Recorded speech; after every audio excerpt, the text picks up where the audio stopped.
सरदार जी 3 की हीरोइन हानिया आमिर की नई लुक ने सोशल मीडिया पर तहलका मचा दिया। ये लुक ना सिर्फ नफासत और खूबसूरती की पहचान है बल्कि रवायती हुनर का जीता जागता सबूत भी है। हानिया आमिर लाहौर में अपनी फिल्म सरदार जी 3 देखने अचानक सिनेमा पहुंची और वहां मौजूद अपने चाहने वालों को भी हैरान कर दिया। लाहौर में फिल्म देखने आने वाले हानिया आमिर ने फैशन डिजाइनर इकरा फुरकान का आर्टिकल ग्रेस से तन किया। यह खूबसूरत लिबास खालिस रास सिल्क से बना था जिसकी चमक और ग्रेस किसी भी तकरीब में आपको मरकज़े नगाह बना सकती है।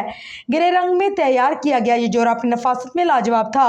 इसमें शामिल एक क्लासिकल शर्ट शामिल था जिसमें नफीस सिलेट यानी कट शामिल था। इसको मजीद स्टाइलिश बनाता है। शर्ट पर सफेद रेशम की परी कढ़ाई की गई थी जिसके साथ अनकट क्रिस्टल और नग का काम भी किया गया था। ये कुछ एक ऐसा लिबास था जो रवायती कारीगरी और जदीद फैशन का खूबसूरत इम्तजाज है। इस लिबास की कीमत 98,350 रुपये है और इसकी नफीस कारीगरी और खालिस कपड़े के हिसाब से ये शाहाना कीमत है। इस दिलकश तख्लीक के पीछे इकरा फुरकान का नाम है जिसका काम हमेशा से ही नफासत और खूबसूरती की मिसाल रहा है।